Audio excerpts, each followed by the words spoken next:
Il est 6h02. Alors, ce qu'on va faire, c'est qu'on va commencer. Même si je pense que tout le monde n'est pas encore là. On va commencer, comme ça évitera de terminer après trop tard.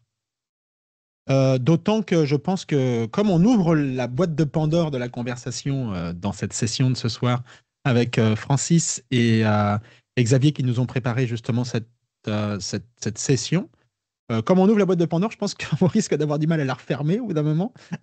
On va voir, On on va, l'espère, parce qu'on on n'a va pas du regarder. contenu pour 1 heure. Là. On a 15 minutes de stock, puis on espère que la conversation va pogner. Là.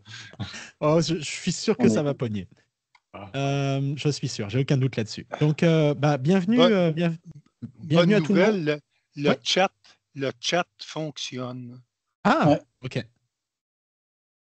Bien, je ne sais pas ce que j'ai fait de particulier là. Bon. Il y en a qui ont payé la facture. Oui, les autres fois, ça ne c'est, marchait pas. c'est Les 2 dernières fois que j'ai participé, puis là, ben, ça fonctionne. Fait que bonne nouvelle. Yeah. Je sais que, alors, dans les activités du MGCI, là, le communauté machin bidule, là, ils travaillent sur le tenant de communautaire. Et ils sont en train de commencer à préparer pas mal de choses pour que dans le tenant communautaire, on puisse trouver une page SharePoint avec les annonces, avec plein de trucs à l'intérieur sur les événements, ils travaillent fort dessus. Donc, c'est peut-être pour ça. Il y a peut-être un peu de ça là-dedans. Donc, bienvenue à tout le monde. Laurent, si tu veux prendre la parole. Bienvenue pour notre première session de l'année officielle, parce que le mois dernier, c'était pas une réelle session, c'était plus d'introduction. Donc, et en plus, on commence en force, puisque pour une fois, c'est ni Nico, ni Serge, ni moi qui allons prendre la parole. Ça va être nos chers amis Xavier et Francis que je vais tout de suite lancer la balle. Oh, Oui. comme ça. comme ça. Bah, C'est on verra. rapide. À la limite, on verra s'il y a du temps après, s'il y a des Ouais. annonces en particulier. À mon sens, il n'y en a pas beaucoup. J'ai vu que par rapport aux annonces que j'ai publiées et les rendez-vous que j'ai publiés sur le Meetup, vous avez vu que ça allait jusqu'à juillet. J'ai même planifié un barbecue au mois de juillet. J'espère qu'on arrivera à le faire. Ça pourrait être assez drôle. On parlait tout à l'heure d'activités comme le curling. Je pense que ça peut rejoindre un peu cette idée-là. Donc, je voyais pas beaucoup d'autres choses. Laurent, moi de mon côté, j'ai commencé à enregistrer un podcast aujourd'hui sur les nouveautés de. Ouais, j'ai les dates, moi, c'est bon, je vais te les envoyer. Je les ai eu Ok, genre parfait. aujourd'hui, donc je pouvais pas te les donner avant, c'était impossible, mais là, c'est beau. Donc, oui, je C'est vais. correct. C'est bon pour Moi, moi, là. j'ai enregistré un podcast aujourd'hui sur mes 5 nouveautés que j'aime dans la Power Platform 2025 Wave 1 qui vient de sortir Ok. en preview pour l'instant et qui sera disponible au mois de mars. Donc, j'ai publié un billet de blog et puis mon podcast devrait être disponible d'ici quelques jours, qui va être associé au billet de blog. Good. Dans les événements, n'oubliez pas d'aller consulter régulièrement Collab Days et Community Days. Regardez ce qui se passe, même si les Américains ne veulent plus nous voir, on va quand même continuer à essayer d'aller les embêter. J'ai gagné un mois, on a tous gagné un mois, donc dans 15 jours, je suis supposé aller à Washington pour une conférence. Ce qui s'en vient au mois de mars, c'est aussi le MVP Summit, et je pense que Laurent, ça sera ton premier. Oui. Donc il va y avoir du bisutage dans l'air, ça va être cool. Sauf si Trump il se pointe à l'affaire et qu'il dit sortez de là, et puis voilà, mais c'est prévu comme ça normalement. Donc, donc n'hésitez pas à regarder les événements. Je sais qu'il y en a quelques-uns qui sont programmés, y compris en France. Il y a un événement qui est programmé à la Power Platform Tour à Nantes, donc l'ouest de la France, et qui sera en ligne. Ça peut être assez intéressant de regarder le contenu en français, etc., etc. OK? Oui, le Call for Speaker est sorti pour le Power Platform Community Event qui va avoir lieu au mois d'octobre à Vegas. Si jamais ça vous tente, n'hésitez pas. OK. D'autres points que tu souhaites ajouter, Laurent? Je sais pas si tu vas être toi de Miami. Qui a, non, ok, parce que c'est moi Miami là. Exact. Ouais. J'avais proposé, mais j'ai pas été retenu. Je cherchais de la chaleur. Mais non, c'est pas mal ça pour les événements. Et après, de toute façon, on vous tiendra au courant pour les futurs événements qu'on va faire à Montréal et à Québec. Là, on a commencé à faire le calendrier. On va y travailler, ouais. On devait arrêter des dates et puis on a avancé là-dessus. On le fasse. Ça sent bien. Donc, la fameuse session que Laurent a lancée. Parti? Ok. À vous de jouer. Xavier, je partage ou tu partages le C'est parti, PowerPoint? moi. J'ai mis de la couleur en plus. Super. Allez, go! J'ai bossé comme un fou. J'ai mis des couleurs et tout. Ça va être magnifique. Super. Hey, c'est sharp. J'avais pas vu. Oh, c'était il y a 10 minutes. Ah, bah, c'est ça. Good. Fait que là, tu veux-tu qu'on passe à la prochaine puis que je fasse le contexte? OK. Fait que le contexte, on parle de la fusion des canaux et du clavardage au même endroit dans Teams. Là, c'est quand même un gros changement d'expérience utilisateur qui vient d'arriver. Puis bon, il y a des facilités supplémentaires en termes d'organisation et de filtre de nos conversations. La nouvelle expérience est arrivée comme sur des chapeaux de roue là, très, très rapidement. Ça a été annoncé, ça a été déployé très rapidement. Mais là, il y a comme un petit holdback. Là, il y a eu une annonce dans le. À chaque semaine, on reçoit un courriel là, des nouveautés. Là, puis il y en a un qui disait qu'il ralentissait le déploiement jusqu'au mois de mars. Puis moi-même, je l'ai perdu pendant un certain temps. C'est revenu cette semaine. Sur Mac, je ne l'avais jamais perdu, mais sur Windows, je l'avais perdu. Bref, ça peut être un peu chaotique. Là, ça revient, ça repart. Cela dit, cette nouvelle expérience-là, ça reste un choix personnel dans le sens qu'on peut adhérer ou pas. Donc, il y a une option. Il est toujours moyen de revenir comme avant tout en bénéficiant quand même des nouvelles facilités d'organisation et de filtre qu'on va voir un petit peu plus loin. Bon, puis comme c'est un choix personnel, c'est pas quelque chose qui peut se faire en termes de politique d'entreprise, puis dire on le met à on pour tout le monde ou à off pour tout le monde. Fait que faut vraiment gérer le changement. Avec ce changement-là, ça peut surprendre. Là. Donc, quand ça arrive comme ça là, dans des organisations, il faut prévoir de la formation, de la communication. C'est ça, d'autant plus qu'on ne peut pas choisir quand est-ce que ça arrive. Là. Est-ce que déjà, il y en a qui ont vécu cette expérience-là, là, que ça on, ça off, c'est reparti? Puis par rapport à la question du Mac, ben moi, j'alterne une semaine Mac, une semaine Windows pour essayer de rester comme agile de l'esprit dans les deux systèmes. Alors ça, je le vois tout le temps encore aujourd'hui. Des fois, je reboot Teams pour qu'ils remettent la nouvelle expérience. Parce qu'il suffit des fois, surtout si on a plusieurs tenantes. Et quand on switch de tenante, ça pète l'affaire. Ah, c'est ça qui arrive, hein? Moi aussi, c'est ça qui m'arrive. Là. Sinon, d'autres ressentis autour de ça rapido avant que Xavier va nous faire une démonstration là, de la nouvelle puis de l'ancienne expérience, là, surtout de la nouvelle, bien sûr, là, pour ceux qui n'auraient pas eu la chance de l'expérimenter. Mario? Est-ce que tu vas montrer comment switcher à la nouvelle? Moi, je vais vous montrer à quoi ça ressemble d'abord. Avec avant-après, on va regarder, voir un peu le visuel de ce que ça donne. Puis après, Francis va vous donner son avis. Puis moi, après, je vais vous expliquer pourquoi il a tort et pourquoi mon avis est meilleur. Mais non, on va juste comparer. En fait, c'est pas qu'on n'est pas d'accord entre nous, c'est qu'il y a peut-être des enjeux plus ou moins importants suivant les cas d'usage qui vont faire que l'un ou l'autre est plus intéressant. Je commence par vous montrer avant. Donc, ce qu'on appelle le mode séparé, c'est-à-dire que vous avez une partie clavardage avec toutes vos discussions qui sont à la fois vos discussions personnelles, de groupe ou de meeting. Parce que quand on parle des comptes rendus de meeting, ça se trouve ici. Donc, tout va figurer ici. Je suis sur un environnement de démo, donc il y a un tout petit peu de contenu. On ne s'est pas amusé à créer plein de discussions avec Francis, mais vous comprenez l'idée. Je pense que la plupart de vous êtes déjà sur Teams. Et donc, le mode séparé fait que tout ce qui est Teams et canaux, donc les équipes et les canaux, sont tous ici, dans une section bien différente de l'autre. Okay, donc, après, vous gérez vos canaux, vous les cachez, etc. Tout ça ne va pas changer, mais au moins les deux sont vraiment séparés. Il y a une grosse distinction entre les deux. Okay, je pense que vous connaissez déjà tout ce mode-là, donc je ne vais pas rentrer dans le détail. Depuis toujours. Questions après, on pourra en discuter. Je vais sur le deuxième, donc c'est le même environnement avec un autre compte, c'est pas très important, mais vous voyez qu'ici, je vais zoomer un petit peu, je n'ai qu'un seul bouton qui s'appelle, donc bon là je suis en anglais sur ce profil, mais bon donc c'est le clavardage chat en anglais, et je n'ai pas de bouton Teams en dessous, j'en ai plus. Il a disparu puisqu'en fait il a été fusionné avec celui-ci. La grosse différence c'est quoi? C'est que maintenant le bouton Teams qui figurait à côté est en fait une section à part dans la liste que j'ai ici. Donc je retrouve toujours mes discussions, parce que je suis toujours dans la discussion habituelle, donc les groupes, les personnes, les meetings.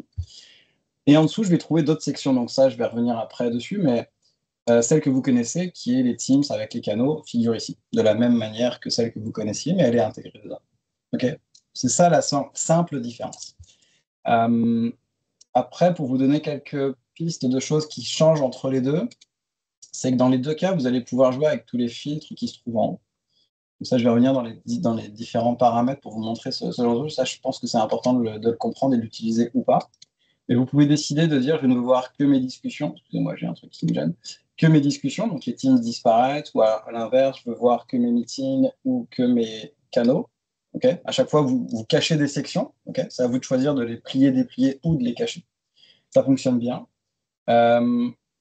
Et puis, l'autre truc qui est important, c'est que je vais revenir dans l'ancien d'abord, pour vous le montrer.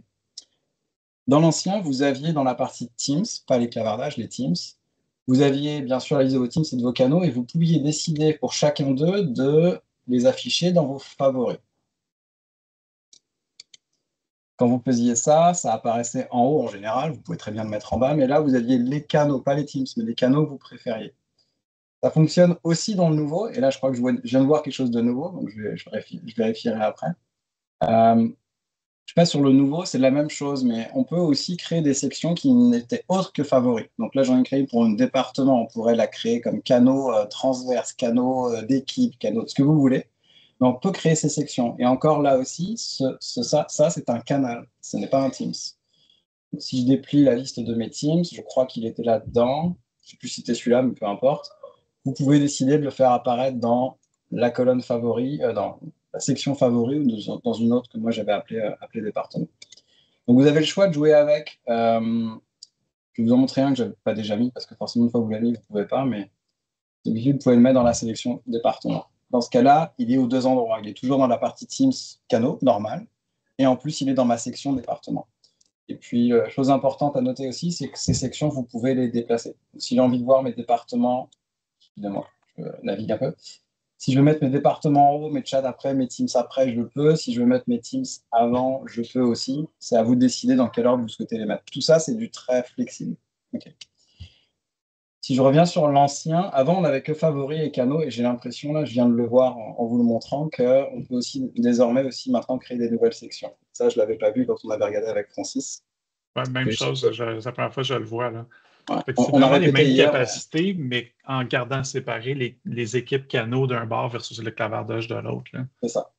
Donc là aussi, j'ai réussi à créer une nouvelle section. On n'avait pas réussi quand on s'est parlé avec Francis hier, mais bon, j'ai fait des mises à jour. Ça arrive avec la nouvelle version de Teams. Quand vous n'êtes pas sur la capacité d'avoir ces canaux séparés, ça n'apparaissait pas. Et là, j'imagine, je vais le tester avec vous, mais je pense qu'on peut les déplacer, effectivement. Donc, on est capable de les ordonner là aussi. Donc, pour faire court, à la fin, la différence entre les deux, c'est vraiment d'avoir deux boutons séparés ici, et donc d'avoir deux classifications très distinctes entre les deux, ou alors les avoir ensemble. Donc Mario, je sais que tu attends depuis tout à l'heure, donc je vais quand même vous montrer où ça se situe pour l'activer. Il faut aller dans les paramètres du client. Là, je suis en mode web, mais ça fonctionne exactement pareil sur la version desktop logiciel de Teams. C'est dans la partie clavardage et canaux. Et vous avez cette nouvelle rubrique qui n'apparaissait pas avant, qui vous dit est-ce que vous voulez combiner ou séparer. Donc, pour passer en séparé, c'est facile, mais si vous voulez aller en combiné, il faut d'abord expliquer à Microsoft pourquoi vous n'aimez pas la nouvelle version séparée. Ils veulent votre feedback. Bon, vous dites, j'ai rien à dire et ça marche tout de suite, mais vous pouvez le passer de l'un à l'autre très facilement. Si vous passez de l'un à l'autre, vos sections vont être conservées quand vous allez revenir dessus. C'est l'avantage, il n'y a rien qui est perdu, mais ça fonctionne. Et puis, la tire aussi, on pourra prendre du temps si vous voulez, mais sur les options qu'il y a dans les listes des conversations et des canaux, tout ce qui est filtre dont je vous parlais tout à l'heure, là, qui sont en haut, vous pouvez les activer ou pas ici. Ça marchait déjà dans le cas des anciens Teams. Il y a cette fameuse ligne de découverte aussi qui est apparue récemment, qui vous permet d'avoir un focus sur tout ce que vous n'avez pas encore lu ou qui était récent. Mais ça fonctionne dans les deux cas aussi. Donc, c'est là qu'on passe de l'un à l'autre, tout simplement. Voilà. Puis en passant, il y a l'invention du diable, là, masquer les canaux inactifs qui est activé par défaut. Là. Ça, puis peut-être vous pouvez me reconfirmer, là, mais de plus en plus, ce que je comprends, c'est que quand un canal est marqué comme inactif puis masqué, même si quelqu'un te tag, tu n'auras même pas la notification. Ce qui est absolument désastreux. Là, ça n'a aucun sens. Là. Donc, ça, comme moi, par défaut, quand je donne des formations Teams, c'est désactiver ça, là, parce que vous perdez un peu le sens de c'est quoi votre univers. Puis ça se peut que vous ayez des activités dans les fichiers, mais que ça ne compte pas comme une activité dans les canaux, fait qu'ils peuvent te masquer des affaires dans lesquelles tu peux avoir quand même de la vraie activité au niveau des fichiers. Là. Il ne tient compte que des discussions dans les canaux là, pour le marquer comme masqué ou pas, là, inactif ou non. On vient de perdre la session du mois prochain. On aurait pu parler que de ça, mais non, c'est pas grave. Vous avez 2 questions. Hein? Allez-y. Oui, Mario? Oui, je l'ai mentionné dans le chat, je n'ai pas ce paramètre clavardage et canot. Donc, c'est le déploiement qui a été ralenti. C'était tout supposé d'arriver au plus tard pour janvier. Puis là, finalement, on voit que ça arrive jusqu'au mois de mars. Fait que c'est vraiment la loterie, là, t'es environnement par environnement. Mais il y en a beaucoup qui l'ont actuellement. Là, mais c'est en déploiement. C'est en déploiement, c'est ça? Exact. C'est pas très clair parce que moi, toute ma compagnie l'a reçu en novembre dernier. Alors, je pensais que ça allait arriver dans plusieurs semaines, puis c'est arrivé 3 jours après que je leur ai dit un truc va changer. Donc, on n'a pas tout compris. Et même l'environnement que je vous montre en ce moment, là, hier, ça ne marchait pas avec un compte de test, mais le compte administrateur l'avait. Pour info Francis, donc j'ai juste redémarré ma session avec mon invité, là, mon bonhomme normal avec qui j'ai fait ma démo. Puis j'ai eu le pop-up que j'avais en fait enlevé sans le lire la dernière fois qui dit « La nouvelle expérience est arrivée. Si vous dites plus tard, vous n'avez pas ces options de pouvoir l'activer. » Il faut vraiment accepter le « Ah, je veux découvrir ce qui est nouveau. » Boum, vous passez en mode combiné. Il vous explique comment revenir en mode séparé si jamais vous voulez. Je trouve que l'accompagnement de la mise à jour n'est pas forcément très évidente en fonction des profils que vous avez. Oui, puis c'est super important de mentionner parce que Microsoft est bien fier de ça. Là. Il y a un wizard là, qui t'accompagne dans la nouvelle expérience. Fait que Mario ou les autres qui ne l'ont pas, ça va être super évident quand ça va apparaître à cause de cet accompagnement-là qui vient. Mais bon, on a tout le temps tendance à flusher tous les dialogues qui nous pop parce qu'on va aller travailler pour vrai. Là, mais essayez de ne pas manquer celle-là. Là. Mais se peut-il que je l'ai reçu et que j'ai switché à l'ancienne? Là, depuis ce temps-là, je ne peux plus revenir. Non, ben dans le sens que si tu reviens à l'ancienne, l'option qu'on voit dans les paramètres est toujours là. Mais si, par exemple, tu n'as pas passé à travers tout l'assistant, le wizard, là, comme disait Xavier, ben, il ne va peut-être pas te le proposer rapidement. Puis tant que tu n'as pas passé à travers les étapes de l'assistant, nouvelle expérience, l'option n'apparaît pas. Ouais. Okay. Mais encore là, ça se peut que ce ne soit juste pas déployé sur ton tenant. Il y a le message jusqu'en mars, finalement, là, qui reporte certains déploiements. Ou bien faudrait que je réinstalle Teams? Non, je pense pas. Il faut juste le forcer en mise à jour, à mon avis. Cathy, elle va avoir mal au bras à force de lever la main. On va prendre ta question, Cathy, puis après, continue. Elle est fatiguée, là. Non, c'est bon. C'est juste, je voulais rajouter, Francis, que les inactive channels, je l'expérimente en ce moment. Il y a des gens qui s'énervent avec ça, qui cherchent leur équipe qui ont disparu complètement. Parce que je crois que si tu caches tous les canaux, l'équipe complètement, tu la vois même pas. L'équipe au complet est masquée. C'est ça, c'est incroyable. Et en plus, c'est en roll-out. Si vous regardez, j'ai mis le lien, c'est comme si c'est en roll-out depuis juillet.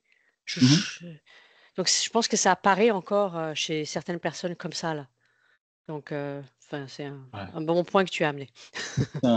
Celle-ci, c'est vraiment un calvaire. C'est compliqué. Que l'investigation n'arrive pas, c'est scandaleux. Sylvain? Oui, dans la nouvelle version, y a-t-il une façon, quand on a un canal plutôt qu'on a mis dans nos favoris, mettons, puis qu'on veut remonter au team de ce canal-là? J'ai jamais trouvé, à chaque fois que je pin, une année, j'en ai plein en haut, puis j'ai plein de teams en dessous. J'ai jamais trouvé comment passer d'un canal pour aller directement vers le team principal, si je veux gérer le membership et tout ça. Y a-t-il une façon dans la nouvelle interface? Je regarde en même temps que tu demandes, mais effectivement, il t'indique quel est le nom du Teams en dessous. Oui, mais tu peux pas cliquer. Il faut vraiment que tu ailles fouiller dans ta liste, puis souvent, j'en ai énormément trop. Alors, tu peux l'enlever de la section, comme ça, tu n'as plus de choix que de trouver dans quel Teams il est pour aller sur ton canal, mais je ne suis pas sûr que ce soit la bonne... à la limite, tu pourrais faire la petite boîte de recherche en haut pour AI Prompts. Il y a une petite boîte de recherche. Ici, c'est tout en bas. Alors là, j'ai zoomé. OK, il y a là en bas. J'ai juste dézoomé un peu. Dézoome encore. Prendre ma grande fenêtre en entier. Et si tu as tout ça, tu arrives à trouver le bouton en bas ici. Excellent. Ah, puis ça, je ne l'ai pas dans l'ancienne version. Je trouve ça intéressant, au moins. Et qui ont eu du feedback.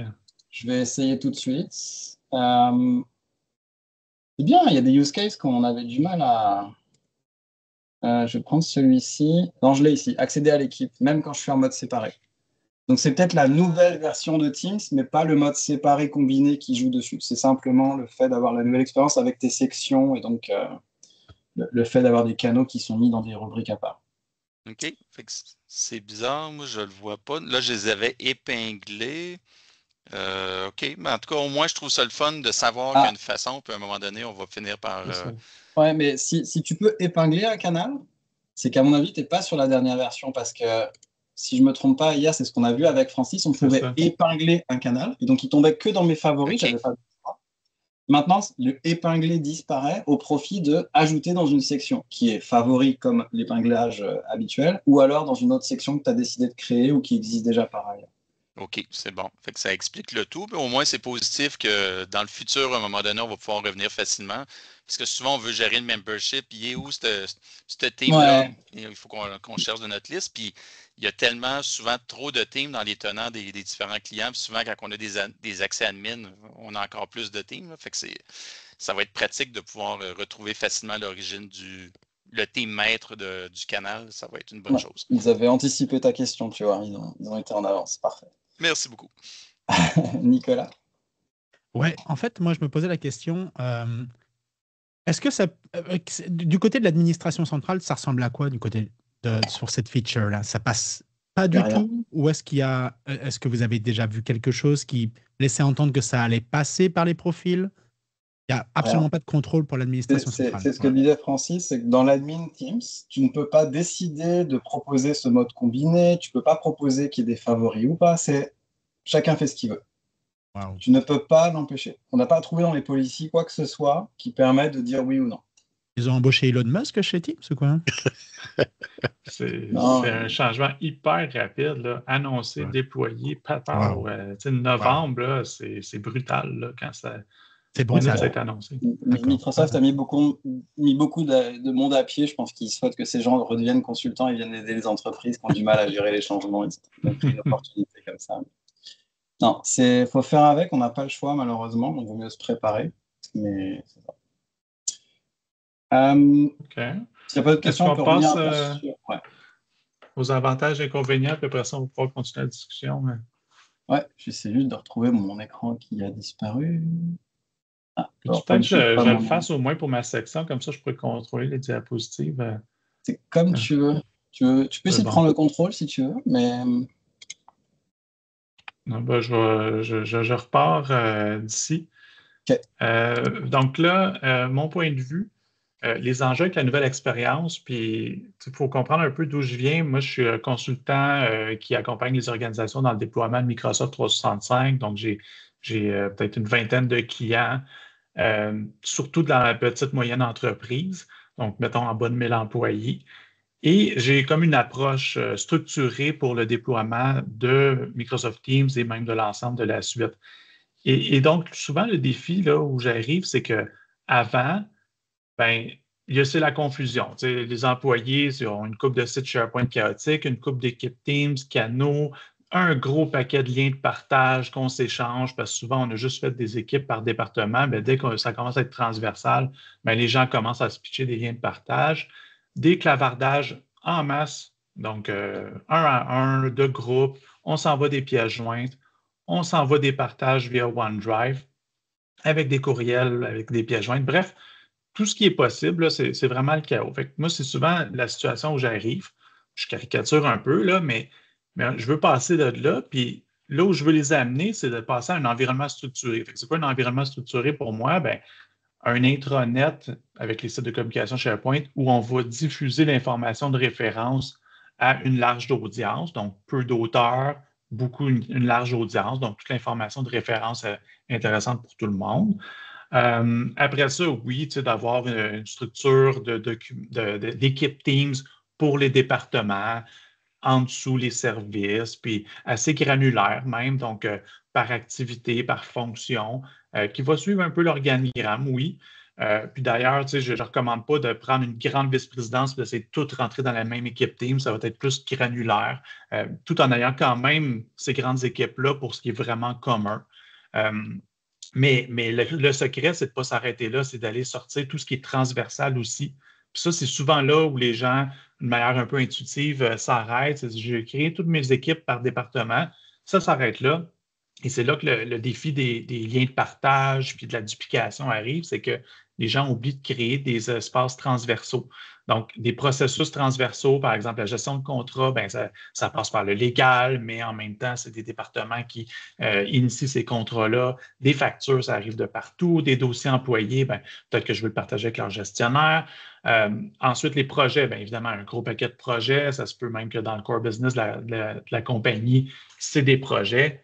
Mettons l'implantation de Microsoft 365, c'est aussi un projet. Donc là, on va aller ramasser des gens de différents départements, puis on va les mettre ensemble dans une équipe Teams pour un projet donné. Et finalement, les comités, là aussi, on a un comité SST, comité de direction, comité d'opération. On va avoir des gens de différents départements qu'on va mettre ensemble dans des comités. Fait que tout ça, c'est des bonnes équipes Teams bien structurées avec des canaux et aussi une bonne gestion documentaire. Parce que tout ce qu'on a parlé depuis tantôt, c'est juste les discussions, puis on merge un peu les conversations ad hoc avec les discussions de canal, puis ça a l'air d'être comme vraiment juste vu comme une autre façon de discuter les canaux. Et ce qu'on essaie de faire avec une situation comme ça, c'est de réduire massivement tous les courriels envoyés à l'interne et les discussions ad hoc. Donc, si je parle d'un projet one-on-one avec quelqu'un, bien, je ne suis pas en train d'en faire bénéficier au reste de l'équipe où j'aurais pu avoir ma discussion dans mon équipe Teams de déménagement.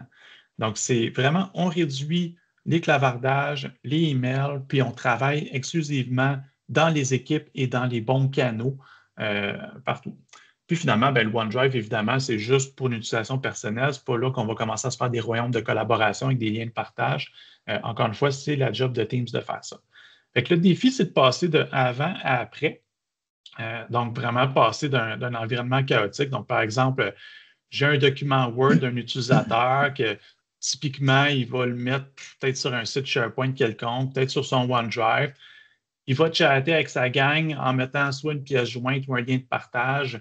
OK, j'ai fini mon document, pouvez-vous comme valider ça? Puis les gens qui reçoivent ça, ils reçoivent des liens, puis tout est flou, pas clair. Où est-ce qu'ils sont les documents afin, au-delà de retrouver mon clavardage, où est-ce que la personne me l'avait partagé, je peux avoir une belle structure pour me promener puis aller voir les documents.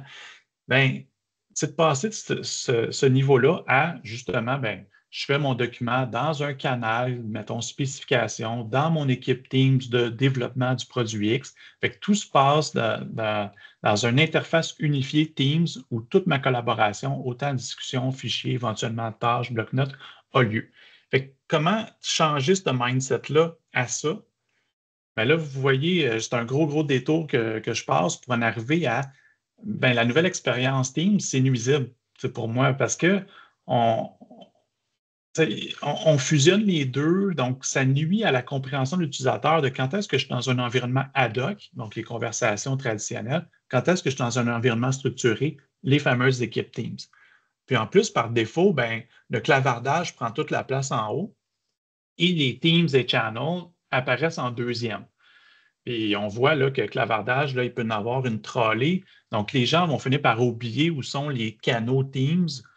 Puis, le fait que c'est tout ensemble, c'est en dessous, ben ça nuit, dans le fond, à l'adoption des fameux canaux qui est là où je veux que les gens aillent. Là. L'autre chose, c'est que ça fait complètement abstraction du fait qu'un canal, c'est beaucoup plus que juste des discussions. On ne fait pas juste jaser dans un canal, c'est une structure pérenne de gestion documentaire et d'autres usages comme des plans de tâches avec Planner, un bloc-notes OneNote, etc. Donc, c'est très extensif. C'est vraiment un environnement unifié de collaboration pérenne qui est le canal et l'équipe Teams. Les fameuses nouvelles catégories ou sections, disons, pour regrouper les clavardages et les canaux, ça aussi, j'ai un peu de misère avec ça parce que ça alimente la confusion entre c'est quoi un clavardage et un canal. Fait que, par exemple, là-dedans, ben, j'ai des discussions, j'ai des canaux, mais un ou l'autre, ça finit par se ressembler pas mal. Donc, pour moi, ça encourage l'utilisation du clavardage ad hoc. Ces regroupements-là peuvent aussi être redondants avec des équipes Teams bien structurées. Je peux concevoir des petits cas où c'est le fun de mettre ensemble des canaux d'équipes différentes ensemble. Peut-être oui, quand les gens continuent à utiliser du clavardage, de mettre ça ensemble, mais l'équipe Teams en soi est quand même importante. Ce n'est pas juste un paquet de canaux. L'équipe Teams, c'est important parce qu'une équipe, par définition, c'est un ensemble d'individus qui travaillent ensemble sur un sujet donné. Donc, c'est un projet, un département, un comité. Fait que si on fait abstraction de l'équipe Teams, puis on fait juste pitcher nos canaux à droite, à gauche dans des sections à part, bien, on perd le sentiment là, de groupe et aussi de qui a accès à quoi. Parce qu'une équipe Teams, puis bon, vous imaginez que j'essaie d'éviter autant que possible les canaux privés puis les canaux partagés. L'idée, c'est qu'avec les équipes Teams, on sait tout de suite qui a accès à quoi. Ce qui est moins le cas quand on commence à envoyer plein de liens de partage, puis on commence à faire des canaux privés, tout ça. Donc, vraiment de penser à c'est quoi le groupe de travail qui a accès. Donc, l'intérêt de l'équipe Teams est quand même intéressant, puis tend à disparaître là, avec la nouvelle expérience. En conclusion, pour la transition d'un environnement chaotique à un environnement structuré, je trouve que c'est nuisible. C'est plus difficile d'expliquer la différence entre un canal et un clavardage s'ils sont tous fusionnés ensemble. Cela dit, je pense comprendre pourquoi ils font ça. Je pense que Microsoft regarde des stats et tant qu'à moi, c'est une minorité d'organisations qui vont à un environnement vraiment structuré, qui ont une réflexion, puis qui vont faire un mapping, puis OK, on fait un gros effort de se structurer. Pour le reste des organisations qui sont probablement la majorité sur le marché, c'est un peu le bordel. Et dans un cadre de bordel, finalement, de fusionner les canaux puis les clavardages qui sont plus ou moins compris par les gens, ça peut faire du sens. Donc, dans ce sens-là, oui, c'est un avantage pour tous ces gens-là, cette nouvelle expérience-là, mais moi, ça me nuit dans un environnement structuré. Cela dit, même dans un environnement structuré, je peux imaginer un scénario où, par exemple, des gestionnaires qui sont membres de plein d'équipes Teams et qui sont interpellés un peu partout, en plus du clavardage, pourraient bénéficier de cette expérience-là unifiée où ils sont capables de voir d'un coup d'œil partout où ils sont notifiés et doivent agir. Donc, peut-être un petit bémol là-dessus. Même dans les très, très structurés, les gestionnaires peuvent être intéressés par cette nouvelle expérience-là. Donc, ça conclut mon point. Je ne sais pas, Xavier, peut-être tu veux prendre tout de suite avant qu'on prenne les questions, juste parce qu'on donne tout de suite nos 2 points, puis après ça, on ouvre le débat à tout le monde, puis les questions. Ouais, ça va. Nathalie, tu avais levé la main. Est-ce que ça te va si on prend les questions après, Nathalie, ou est-ce que tu veux rebondir là-dessus? Il faut juste que je ne perde pas mon idée. Si tu as peur de la perdre, ça ne me dérange pas de la prendre. Là. Mais dans le chat, Nathalie, n'hésite pas à mettre dans le chat, on les reprend après de toute façon. Ouais, parfait. Puis, Xavier, veux-tu reprendre le PowerPoint? Ouais, c'est bon, je vais juste arrêter le mien. Donc, moi, ça va être assez rapide. De toute façon, il y a pas mal de choses qui reviennent avec ce que Francis a dit. Moi, j'aime bien cette nouvelle expérience. C'était un peu ça le débat, là. C'est est-ce que je l'aime ou est-ce que je l'aime pas, mais je vais vous dire pourquoi je l'aime bien. Mais... pour moi, qui passe pas mal de temps dans différents types de discussions, canaux ou discussions au sens large, moi, j'aime avoir tout à la même place. Et c'est pour moi plus rapide et plus facile de simplement déplier des sections ou de filtrer si jamais j'avais envie, que de devoir passer toujours d'une section chat à une section Teams et ensuite aller sur le bon Teams. Je trouve ça plus efficace pour moi d'avoir tout à la même place. C'est principalement la raison de tout ça. En plus, je trouve ça super bien qu'on puisse personnaliser en fonction de ses besoins. Est-ce que moi, j'ai envie de voir mes chats d'abord, mes Teams d'abord? Je trouverais ça dommage que dans l'organisation, on veuille bloquer tout le monde à avoir ça en premier et ça en deuxième. Là, c'est vraiment chacun fait ce qu'il veut. Sur le point de Francis, évidemment, ça permet aussi à des gens de ne pas faire comme il faudrait. Mais bon, ça, on peut pas tout faire à leur place. Mais moi, j'aime ça. Les sections, on a vu qu'en fait, les sections, maintenant, c'était aussi disponible dans les deux. Pendant que tu parlais, Francis, j'ai quand même fait un test. C'est que moi, dans la nouvelle expérience, le mode combiné, je peux créer une section, comme je le dis, département dans mon exemple, mais je peux y mettre des canaux dedans, mais aussi des discussions. Je peux pas. Alors que si vous êtes en mode séparé, c'est une section où je mettrai que des Teams ou que des canaux. Il faudra que je passe toujours de l'un à l'autre. Encore une fois, tout est à la même place, donc vous pouvez les regrouper plus ensemble si nécessaire. Le fait qu'on puisse les filtrer à la volée aussi, ça c'est intéressant. Je trouve que le filtrage en Teams est sous-exploité par rapport à tout ce qu'il peut faire quand on cherche des choses et ça facilite aussi les choses, je trouve. Pour les inconvénients, parce qu'il y en a quand même, tu l'as dit Francis, mais la liste unique où il y a tout à la même place peut être très longue, en particulier les discussions, vraiment les chats de base, l'équivalent du bouton de chat d'avant, cette section, moi dans mon cas, elle dépasse la longueur de mon écran. Donc si jamais j'ai mis la section des Teams en dessous, n'est pas là par défaut. Donc, il faut toujours que je le plie pour voir si c'est devenu gras. Est-ce que j'ai quelque chose à aller lire? Donc, ça, c'est l'inconvénient. Et je pense que ce qui manque comme paramètre, c'est de pouvoir dire je veux que la liste ne dépasse pas X lignes. Parce que si je pouvais dire je veux voir que les 10 derniers, bah, j'aurais toujours les autres sections en dessous. Et malheureusement, on ne peut pas. Et à part les cacher à la main à chaque fois, c'est vraiment pas sympa. Et il faudrait avoir un paramètre automatique là-dessus. Pour l'avoir vécu, parce que nous, c'est arrivé d'un seul coup un peu trop vite, mais les gens ont été très perturbés par cette nouvelle interface, parce que comme tout le monde le sait, le guide, personne ne le lit. Et donc, tout arrive sans qu'on ait lu. Et j'ai plus Teams, ça a disparu. Alors, je me suis pris des incidents. J'ai plus mes Teams. Non, c'est juste caché, c'est ailleurs. Donc, bon, ça a été un peu dur à gérer parce qu'on s'y est mal préparé. C'est arrivé un peu trop tôt chez nous. Puis après, il y a aussi, on se rend compte qu'une fois que ça arrive et qu'on a compris que tout était à la même place, ça ne veut pas dire que les gens ont compris ces histoires de sections, de filtrage et autres. Je vous donne un exemple, mais dans les filtres, il y a aussi le filtre de dire je veux cacher tout sauf ce qui a été non lu. Moi, un collègue ne recevait aucun nouveau message parce que dans son filtre, il n'avait pas dit qu'il voulait voir les non lus, mais il voyait tout le reste. Donc, il ne voyait que ce qui était déjà là et qu'il avait déjà lu. Ça n'avait aucun intérêt, mais c'est un piège dans lequel il est tombé. Tout ça pour dire que ce n'est pas si simple. Ça, je l'ai quand même noté. Là, on était tous d'accord, à moins que quelqu'un ait des preuves pour prouver le contraire, mais masquer les canaux inactifs, c'est une vraie plaie. Les gens ne voient plus rien, ne sont plus notifiés. Je pense qu'on est mieux d'éduquer les gens à les cacher eux-mêmes qu'à de le faire. Mais bon, comme le paramètre était dans la page, on revient dessus pour le reciter, mais on l'a déjà mentionné tout à l'heure. Mon point de vue général, puis je conclue là-dessus, c'est que même dans une organisation structurée, je ne suis pas en train de dire que Francis a tort et qu'il ne faut pas structurer, on est d'accord là-dessus, mais je pars du principe aussi que suivant les rôles qu'on joue et le travail qu'on a, la fonction, peu importe, on ne peut pas se passer des discussions. Les Teams, les canaux ne peuvent pas tout couvrir, donc on en a besoin. Après, il faut arriver à trouver le compromis entre les deux, à mon avis. Par contre, on est d'accord qu'il y a des pièges, on se met à discuter dans la suite d'un meeting, puis ça devrait être dans le canal du projet, etc. Donc ça, c'est des problèmes d'éducation qu'il faudrait arriver à gérer, mais on ne peut pas faire sans. Puis la clé pour moi, ça reste le changement. D'une part parce qu'on ne peut pas le bloquer. Comme on l'a dit, dans les paramètres, on ne peut pas empêcher les gens de le faire. Puis c'est à nous de dire c'est quoi les avantages et les inconvénients pour que les gens puissent choisir ce qui est bon pour eux en leur recommandant des bonnes pratiques. Tout ce qu'a dit Francis, je suis d'accord, mais si on en revient à l'expérience combinée ou séparée, je pense qu'on est capable de profiter de la nouvelle qui me semble plus efficace en essayant d'inculquer les bonnes pratiques, mais ça reste un défi d'accompagnement avant tout pour moi. Voilà, on a fait le tour. Maintenant, on prend toutes les questions de Nathalie. Et... Fait que je me lance. Vas-y. Francis, si j'ai bien compris, tes canaux, dans le fond, c'est un peu comme si c'était des gros répertoires, comme dans le temps, là, sur les répertoires de fichiers. C'est un peu comme ça, tu les vois. Ben, en plus de clavarder, là. Exact. Ben, c'est sûr que c'est un driver dans le choix des canaux. C'est que ça ne peut pas être juste un gros dossier parce qu'il faut aussi penser au fait que c'est aussi un espace de collaboration. Par exemple, je ne vais pas faire un canal 2019, 2020, 2021 parce que je vais avoir toutes mes conversations dans le même canal. Fait qu'il faut penser à ça, mais c'est aussi effectivement un classement de gestion documentaire pour moi, là.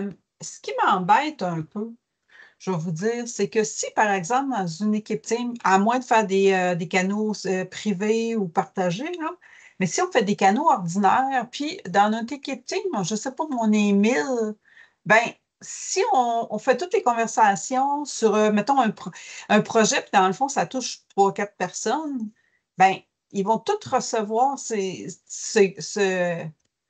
non-lus, là, ils vont tous apparaître, mais ça ne les touche pas. C'est ça que je trouve. Non, c'est ça.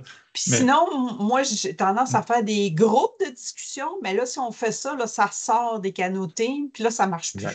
Oui. Ben, j'ai comme mentionné rapidement au détour que je favorisais les équipes granulaires.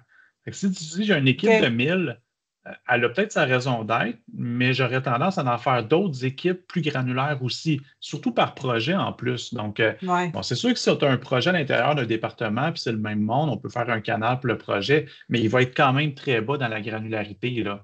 À 2-3 personnes, il ne faudrait pas que ce soit un petit service plus que 10 personnes, sinon ça va effectivement embêter les gens, là. Donc, c'est vraiment à plusieurs niveaux hiérarchiques, je vais proposer de faire des équipes Teams, là. Puis il faut aussi se souvenir que je travaille plus en PME, fait que c'est maximum 1000 employés. Fait que je suis à 40 000, là, je ne sais pas. Là, mais c'est ça, quand tu es dans un ministère, là, les équipes Teams peuvent être assez volumineuses, les membres. Puis c'est ça. Je pense que le piège, c'est d'essayer de limiter ça à des grosses équipes de 1000. Là. Je ne vois pas comment ça peut être productif de dire on va faire une équipe Teams de 1000 pour tous les besoins, même micro. Là. C'est sûr, là, c'est invivable au quotidien pour les gens sur le plancher qui sont assignés à une fonction. Mais là, de dire qu'on a des équipes, ça peut être des centaines, puis la machine, là, c'est pas stressant pour Teams d'avoir 300 000 équipes Teams. Là. C'est plus contre-intuitif pour nous autres de dire, ah ben là, tu sais, j'ai une équipe Teams, c'est gros, on peut-tu rentrer ça dans un canal, puis toutes ces contorsions-là pour essayer de limiter le nombre d'équipes Teams. C'est finalement pas. On se trouve plus avec des inconvénients qu'avec des avantages. Là. Après ça, bien gérer la gouvernance des équipes puis s'assurer que la pertinence, c'est bien. Puis aussi, chaque individu devrait, plutôt que de faire tout ce nouveau système-là, moi, c'est vraiment masquer les équipes que vous n'utilisez pas au quotidien, trier les équipes restantes dans un ordre qui vous convient. Si je travaille continuellement sur le projet X, bien, cette équipe-là va être en haut, puis mon département très proche aussi va être haut, versus ma vice-présidence que je vois une fois de temps en temps va être plus bas dans ma liste. Fait que tout le monde trier et masquer les équipes que vous exploitez pas au quotidien. Idéalement, une équipe team, bon, je sais que ça peut être du cas par cas, là. Ça serait quoi le nombre maximum de membres, idéalement? Une vingtaine? Une dizaine? Je ne sais pas, parce que si tu parles du Teams organisationnel où il y a tous les employés dedans. Non, ça peut être 10 000. C'est bon, ça ne sert à rien. C'est le plus gros qui peut exister, qui est forcément très gros, il faut le gérer d'une façon particulière. Après, ça dépend de la taille de tes projets. Moi, je sais que dans notre organisation, on a tendance à faire un team rassembleur, mais on n'hésite pas à utiliser des canaux privés pour des sous-groupes ou des sujets spécifiques pour ne pas polluer tout le monde. Des fois, c'est pour des problèmes d'accès, de confidentialité à des fichiers que les autres ne doivent pas voir. Mais moi, je trouve ça intéressant d'avoir moins de teams et plus de canaux privés que l'inverse. Mais encore une fois, chacun le fait à sa taille. Mais donner un chiffre, c'est compliqué. Hein. Ça dépend de ton niveau de communication, le niveau de partage, la confidentialité qu'il y a derrière. Pour moi, il y a beaucoup de questions de gestion avec ça. Pour moi, la question des canaux privés, il y a deux aspects. Le premier, c'est que tu peux pas avoir des plans de tâches. Puis souvent, si tu veux faire un projet, là, le plan de tâche est vraiment pratique, tu ne peux pas l'avoir. Fait que ça te force malheureusement à faire une équipe Teams. Mais l'autre chose, c'est que pour un projet, par exemple, ça se peut que tu aies besoin de plusieurs canaux. Si tu essaies de tout rentrer dans un canal, bien là, les conversations, ça devient surchargé, puis c'est pas agréable. Fait que tu es aussi bien de faire une équipe à part pour ça. Mais sinon, tu n'as pas de problème là, à créer un canal privé. Puis l'autre chose, c'est que je pense que c'est encore maximum 30 canaux privés dans une équipe Teams. Fait que c'est assez d'avoir une équipe Teams de 1000 dans une grande vice-présidence, puis de tout gérer avec des canaux privés, tu es quand même limité à 30. Là. Merci beaucoup. Mario? Oui.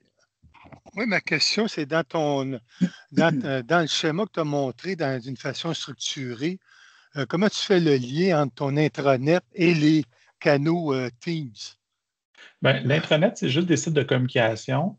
Et ce que je vais faire typiquement, c'est de l'ajouter dans Viva Connections, qui s'appelle maintenant juste Connections. Donc, Teams, on peut rajouter un icône là, dans le menu principal qui est carrément l'intranet.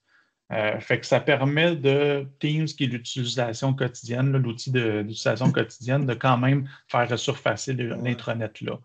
Mais il n'y aura pas de canaux pour l'intranet, vu que c'est des sites de communication SharePoint qui ne sont pas compatibles avec Teams. Oui, c'est ça. OK. Bon.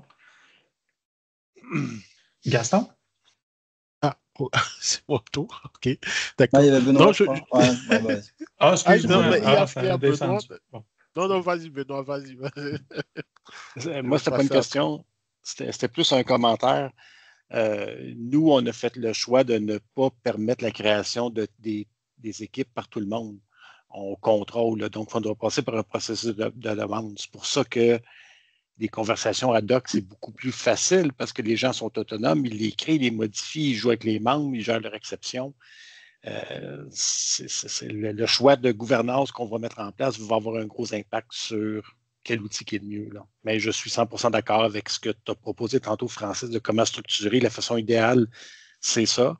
La question par la suite, c'est la souplesse de pouvoir en faire plein d'exceptions. c'est sûr que plus c'est contraint, puis il faut que ça prenne l'approbation, puis ça prend 48 heures.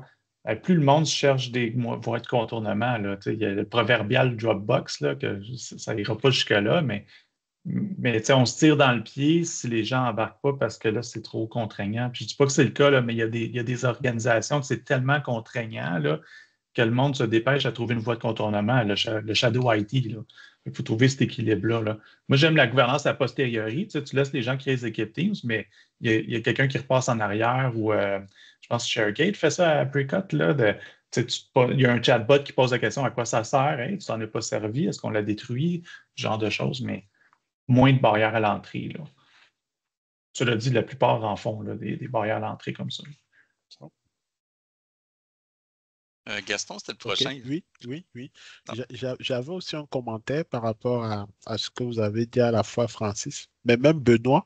Je lisais un consultant français qui disait que dans la nouvelle interface, la nouvelle expérience, le fait que Microsoft privilégie les conversations privées, je pense que c'est ce que vous appelez ad hoc là, parce que il a cité le cas d'une entreprise où il est allé intervenir et l'entreprise, les gens disaient que Teams ne marchait pas, ils perdaient les documents.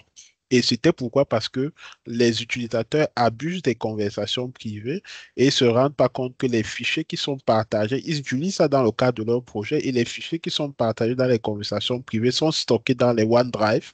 Et quand peut-être les personnes quittent l'organisation, le compte est détruit et la donnée est perdue. Donc, il y a cet aspect-là. Et il est même allé plus loin. Il a parlé aussi de l'aspect de personnalisation. Moi, j'aime bien, Xavier, la personnalisation que tu as montrée, mais remarquez bien que Microsoft, ils ont permis que dans la personnalisation, on puisse mettre les conversations privées et les canaux, mais pas les conversations de canal. Donc ça montre bien que... Et cette personne disait que ça peut même troubler les utilisateurs parce qu'ils peuvent confondre ça aux canaux. C'est comme une manière de créer leur propre canaux et vraiment...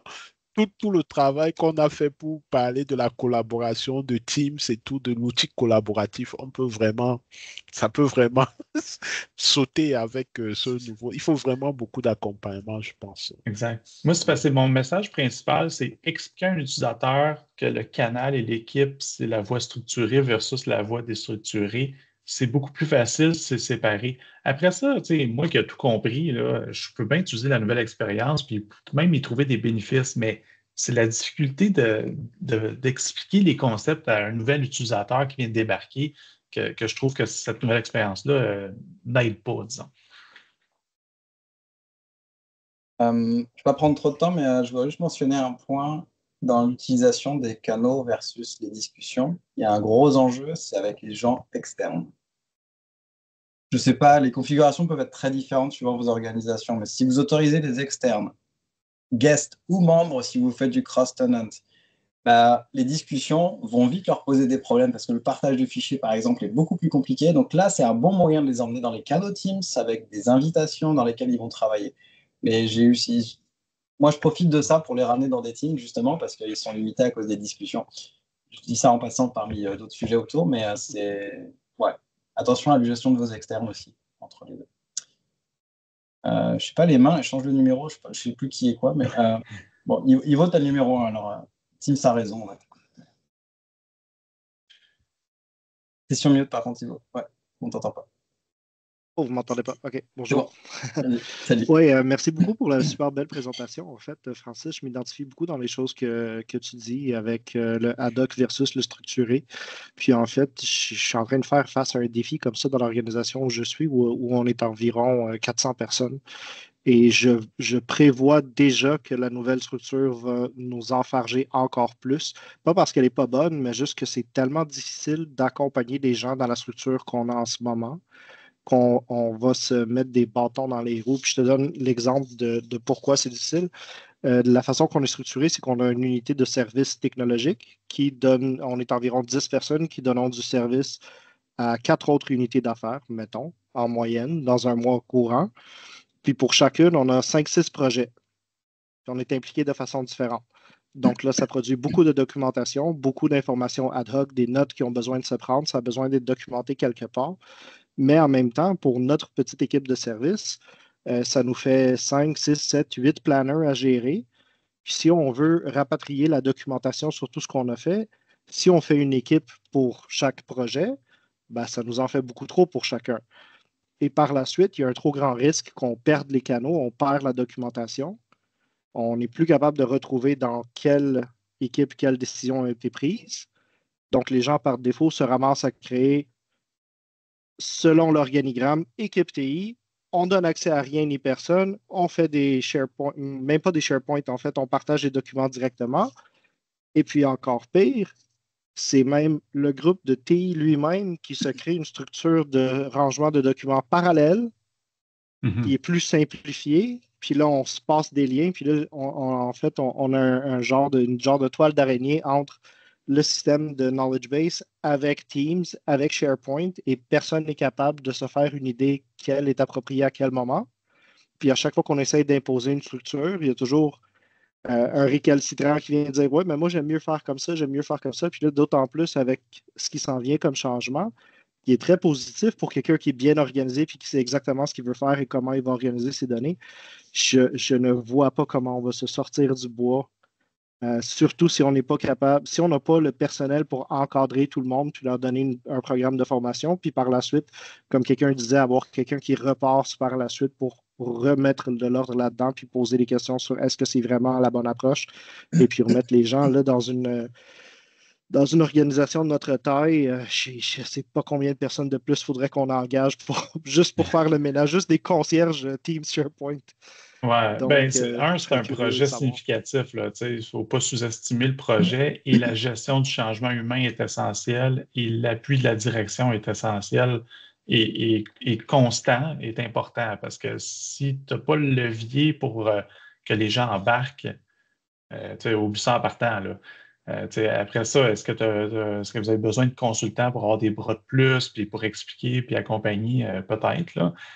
Puis en passant, Nathalie, sa suggestion est super bonne. Là. Moi, c'est ce que je propose aussi, c'est qu'au lieu de multiplier les équipes Teams de projets terminés, sortir les documents, les livrables importants, puis les amener dans un endroit structuré, là, soit les équipes Teams permanentes ou un vrai bon site SharePoint structuré là, de gestion documentaire. Mais c'est sûr que c'est un projet important, complexe, gros. Il ne faut pas y aller en disant ben, c'est juste les TI qui demandent ça, puis c'est pas un vrai projet organisationnel.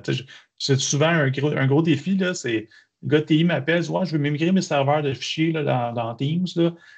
Non. Moi, ce que j'ai dit, c'est un projet organisationnel. Ça prend l'approbation et l'engagement de la haute direction là-dedans. C'est pas un projet de TI qu'on fait là. Merci pour ta réponse, François. Je suis content de te l'entendre dire. C'est pas juste moi qui m'imagine ça. C'est bon.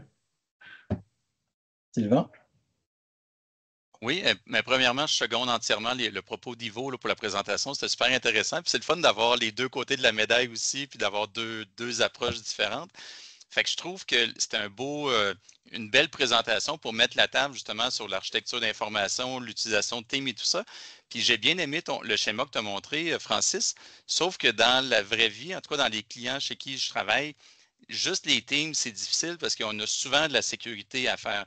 Fait que dans une équipe, il va y avoir toujours les gestionnaires qui ont un endroit pour gérer. Oui, on peut faire un canal privé. Je ne suis pas fan de canal privé, mais pour gestion, habituellement, on en fait un pour ça.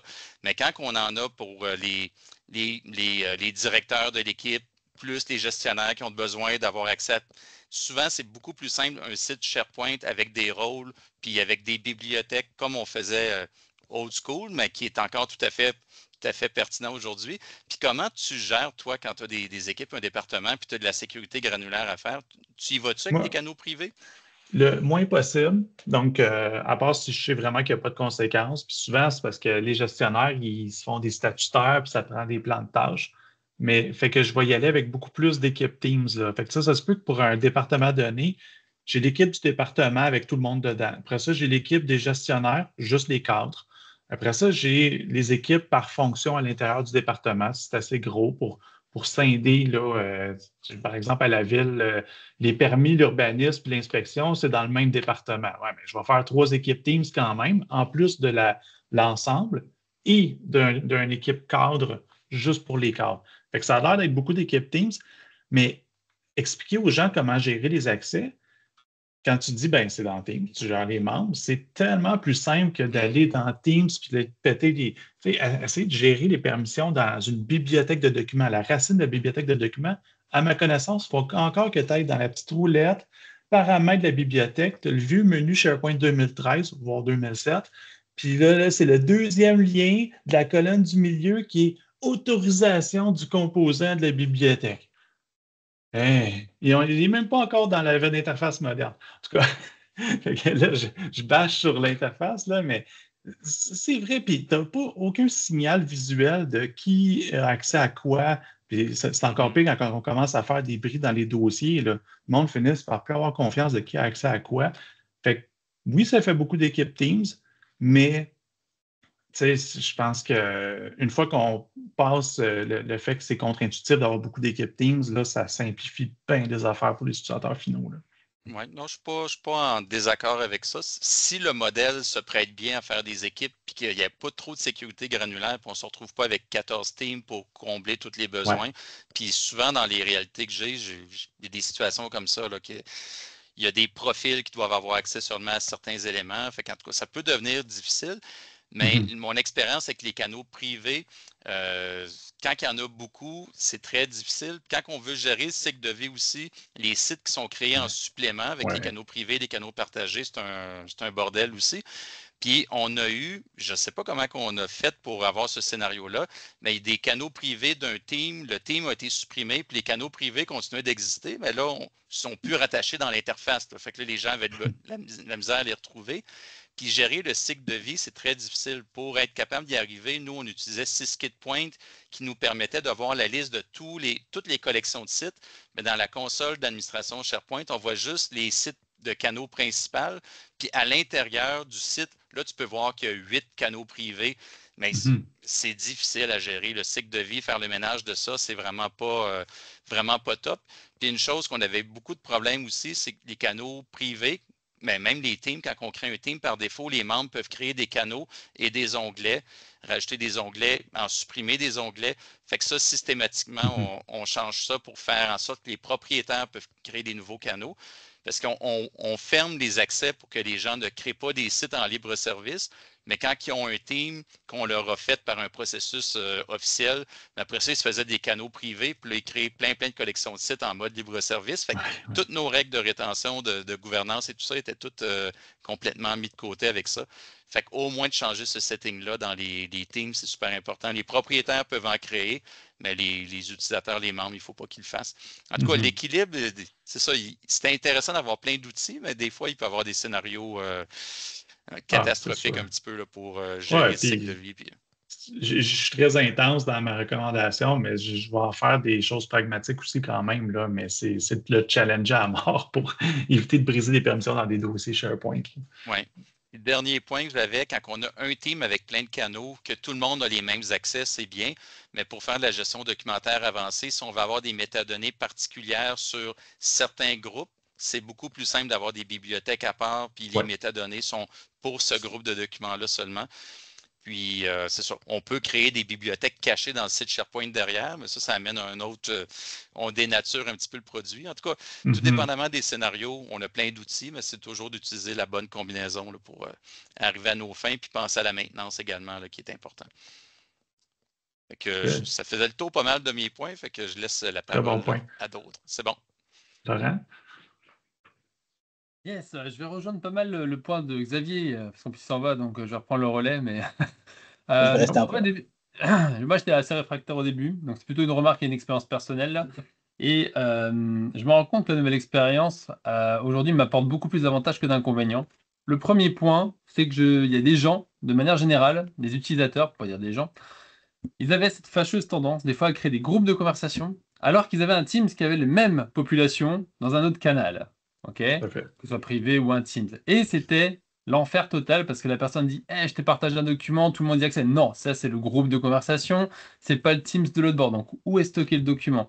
Donc après, il y avait des problèmes au niveau de la politique entreprise chez un client qui disait une fois qu'il est stocké dans le OneDrive, on n'est pas capable de faire suivre le cycle de vie du document lui-même au sein même de l'organisation. Donc le fait de le déposer dans un Teams fait qu'ils vont être capables d'imposer finalement une sorte de structure, on va dire conventionnelle, propre à l'organisation. Donc déjà, le fait d'avoir la vue de nouvelle expérience, ils ont un peu plus facilement élagué les groupes, ils ont coupé dans les groupes. Bon, bah, finalement, vu que maintenant on a accès directement à un canal qui fait la même job que le groupe, on n'est plus obligé de jongler, ça évite déjà cette disparité.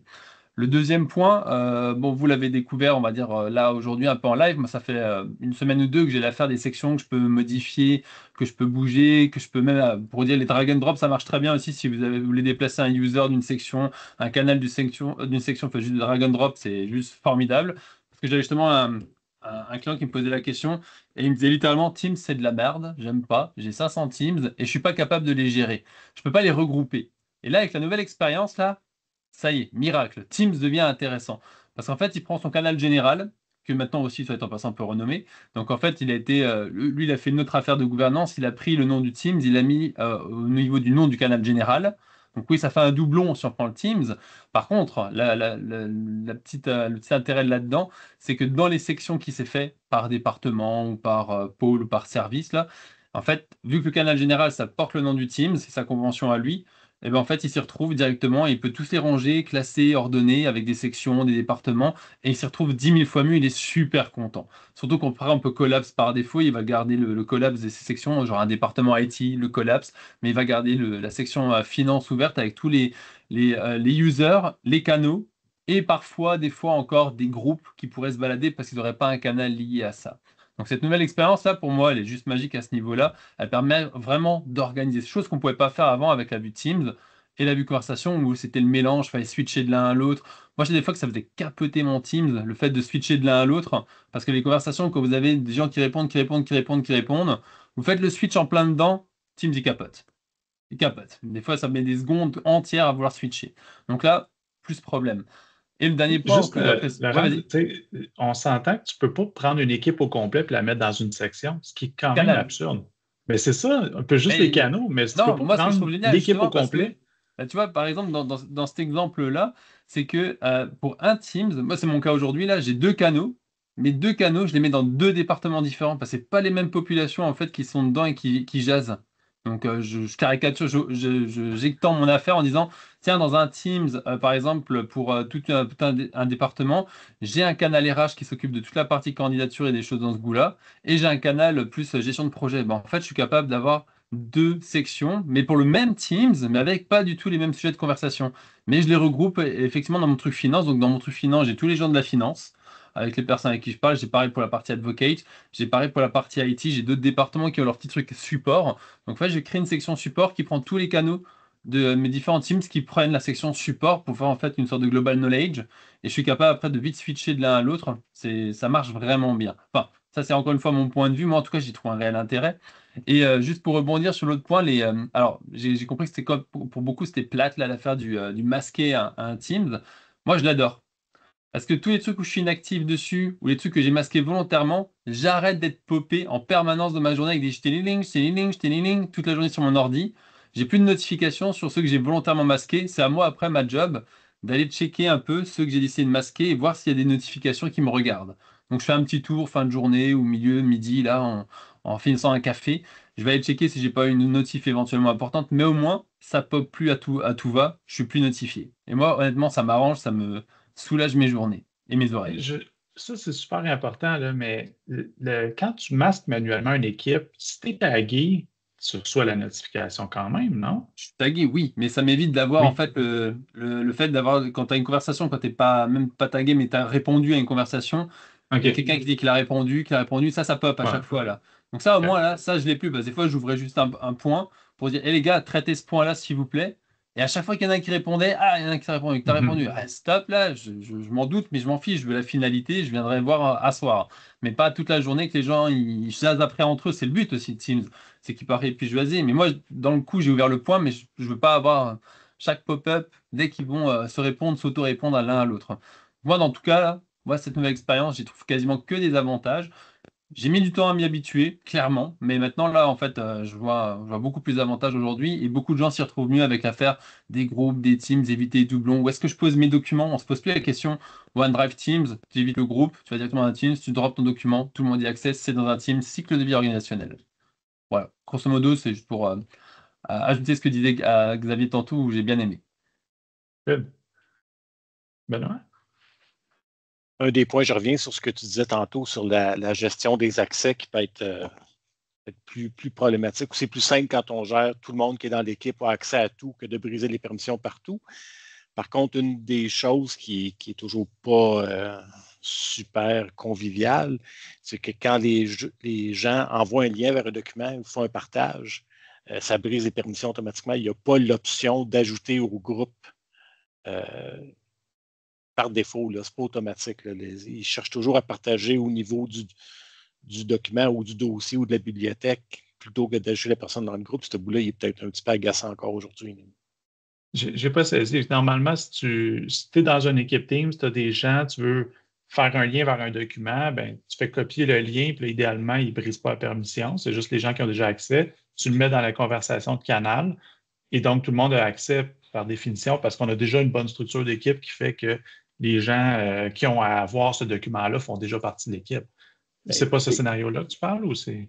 Dépendant comment tu fais ton copier le lien, là, quand tu fais ton partager, oui. Là, ouais. Il va avoir tendance à briser les permissions. Puis s'il le brise, c'est sur l'élément que tu as partagé. Ah oui, c'est affreux, le fichier, le dossier ou la bibliothèque. Là. Tu peux changer le lien de partage par défaut. Attention à ça, c'est un bon point en fait dans votre gouvernance si ce n'est pas fait là. Le lien de partage par défaut, vous devriez le mettre par. J'imagine que c'est le cas chez vous là, mais je mentionne peut-être d'autres. On peut dire quel niveau de partage par défaut lorsqu'on clique sur le bouton partager. Et l'idée c'est de mettre all existing users qui ont déjà un accès en fait en français là. Les utilisateurs qui ont déjà accès, tu reprends le lien des utilisateurs qui ont déjà l'accès. Parce que si vous faites specific user, all organization ou pire, si vous avez laissé le token tout le monde et que vous mettez ça par défaut, à chaque fois, effectivement, qu'on va créer un nouveau lien de partage, il va prendre celui-ci par défaut et il va briser toute la partie héritage. Donc, effectivement, en termes de gouvernance, il vaut mieux avoir le bon. La valeur par défaut qu'on met, c'est ça, oui, mais quand les gens disent je veux partager des personnes particulières, là, ça change le mode. Là. C'est ce qu'ils ne doivent pas faire, mais c'est ce qui est fait malheureusement. Ces bouts-là sont agaçants un peu, mais oui, moi, j'essaie toujours de les ramener. Je reste propriétaire des teams que j'ai créés justement pour coacher les gens, les habituer, m'assurer qu'ils comprennent comment le faire. Là. Après un certain temps, je débarque parce que j'ai trop de demandes d'accès. Là. Au début, je reste là pour m'assurer qu'ils le font correctement. Là. Si c'est vraiment quelqu'un qui fait partie de l'équipe, qui doit avoir accès à tout, tu ne le mets pas dans le SharePoint, tu le mets dans l'équipe. Il y a 14 membres qui est marqué en haut, pas dans les permissions qui est plus bas, mais ça prend plusieurs itérations avec les gens le comprennent. Puis, c'est comme un idéal à atteindre, mais jamais atteint. Là. Mais bon, si on a structuré un minimum, on est content. Mario? Oui. Ben moi, c'est comme ce que je vis, là, c'est un gros problème de gouvernance parce que tous partent. Le monde ici connaissait le courriel Outlook. Donc, Teams arrive. Les conversations. C'est le moyen d'échange, de communiquer. Donc, moi, j'ai un collègue de travail, lui, c'est tout ce que j'ai à partager avec moi. Il faut des images, des fichiers, surtout les fichiers. Y a-t-il moyen de bloquer dans des conversations le partage de fichiers? Bonne question. Pas à ma connaissance, mais je peux me tromper. Ça, il faudrait que commence à faire des « wow, stop ». Non, il y a des choses parce que c'est pas facile de dire au monde « Hey, les gars, là c'est comme là, on s'en va, on va se tirer les pieds. » Non, il y a des choses que tu peux limiter, mais ça se limite à des GIFs, des choses comme ça, que tu peux limiter dans tes. Ouais, c'est ça. De ça, là. C'est ça. Tu peux le faire, tu peux bloquer dans Teams la fonctionnalité de mettre des pièces jointes, d'attacher des affaires. Tu pourrais. C'est ça. Mais parce que nous, on est encore dans une structure de dossiers partagés sur un serveur, OK, qui augmente, qui décupe. Puis là, le monde commence à tiens, je vais partager ça, on a besoin de travailler là-dessus. des conversations. Ça fait un Non, doublon, non. parce que c'est un doublon en plus. Là, ben oui, je le sais. La version officielle est supposée être sur le serveur, mais là, c'est une version partagée qui est pas libre. C'est vraiment pas facile à si tu veux vraiment les gens à dire « Hey! » Si tu veux vraiment l'écœurer, tu fais un canal avec lui, puis tu le bombardes avec que des photos pendant 2 semaines. Puis... Je pense qu'au bout d'un moment, il va comprendre le message. Déjà, il faut se débarrasser des serveurs de fichiers, là, parce que les gens ils ont besoin de collaborer avec des outils plus avancés. Fait que là, ils pallient le manque de ton serveur de fichiers avec ça. Mais si c'était une équipe Teams à la place d'un serveur de fichiers, ben là, la collaboration puis les discussions seraient déjà à bonne place. Là. Ben, c'est ça que j'essaie de partager au monde à chaque projet, puis bon, ben voici, c'est ici, c'est là, elle est là. Mais le post de chaque Teams, de chaque canal reste vide. Ah, mais c'est normal, c'est pas facile. Vide. Oh, oui. C'est comme je dis souvent, déjà avoir les bonnes structures, puis après ça, exploiter Teams à son plein potentiel. C'est 2 étapes. Là. C'est la gestion du changement, c'est loin d'être simple. Fait que, le monde ne le feront pas tout seul. C'est normal. C'est ça. Et puis, un autre point que j'ai appris aujourd'hui, un gars, lui, bon, on essaie de commencer à utiliser Planner un peu plus, là, parce qu'il y a pas mal ajouté de features. Il y a même les portfolios là, qui s'est rajouté. Là. Mais lui, il partage pour contrôler ses permissions de ses plans de tâches, il utilise des canaux privés. Qu'est-ce que vous en pensez? Il ne peut pas faire ça. Tu ne peux pas mettre un plan de tâches dans un canal privé. Puis quand tu rajoutes des gens à un plan, ben, ça la rajoute aussi à l'équipe Teams. C'est que le groupe qui rajoute à son plan, c'est le groupe associé à un canal. Il est capable de faire ça. Ça n'existe pas un groupe associé à un canal. Le groupe, c'est les membres de l'équipe Teams, mais un canal privé ne vient pas avec son propre groupe que tu pourrais assigner à un plan.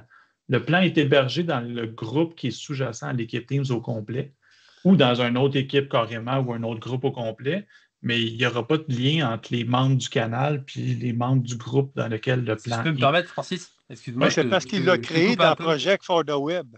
Attends, Mario, en fait, là, le sujet avec les canaux privés et tout, je pense qu'on va en faire une session exclusive, là, parce que j'ai l'impression qu'il y a plein de sujets intéressants aussi à ce sujet-là. Donc là, j'ai l'imprestion qu'on glisse un peu là-dedans. J'aimerais juste éviter, parce qu'il nous reste 1 minute. Okay. On a attendu 15 minutes. C'est juste pour s'assurer que tout le monde a dit ce qu'il avait envie de dire. Et puis, s'il y avait encore des questions. Et puis, comme ça, les gens vont pouvoir aller, parce qu'on a déjà pas mal de gens qui sont déjà partis, là. Cela dit, c'est un très bon sujet, avec des bonnes questions. Non, on va le faire, on va le traiter, le sujet, c'est sûr. Là, je pense que... Ouais, puis je pense que les commentaires tout à l'heure étaient assez unanimes pour dire que merci déjà à Xavier et à Francis, parce que je pense que c'est l'intérêt d'une communauté, c'est justement de partager les bonnes pratiques et puis d'ouvrir les discussions. Et merci vraiment d'avoir proposé ce sujet, de l'avoir animé. On va le refaire, puis je pense que c'est la vraie valeur de la communauté, elle est là. Donc, on va garder ça à l'esprit pour les prochaines sessions. On va vous revenir dans les prochains jours par rapport au programme du mois prochain. Donc, on va réfléchir dans ce sens-là sur les bonnes pratiques et comment est-ce qu'on peut en discuter après. Après 1 heure, 1 heure et quart, je pense que c'est bien parce que ça permet aussi de ne pas prendre toute la soirée là-dessus, parce qu'on comprend qu'on pourrait en discuter pendant des heures. Mais je ne pourrais que vous inviter à participer également c'est pas le 4 février, mais au prochain événement, pardon. Mais en tous les cas, participer également à la SharePoint, parce que c'est aussi l'endroit où on discute de ce genre de trucs. La dernière fois, au mois de décembre, on est parti dans des discussions sur l'intelligence artificielle qui n'avaient pas rapport, mais c'est aussi, pourquoi pas, l'occasion de discuter de ces sujets-là autour de ce que vous voulez boire. Il n'y a aucune obligation de boire de l'alcool, vous faites comme vous voulez. Et c'est aussi agréable de pouvoir en discuter tranquillement. OK ? Ouais. Merci encore à vous tous pour votre participation. Merci. Et puis, au mois prochain. Merci. Bonne soirée. Merci. Bye. Merci. Bonne soirée. Bye. Bonne soirée tout le monde. Merci beaucoup. Bonne soirée. Merci. Bye bye. Je regarde les questions.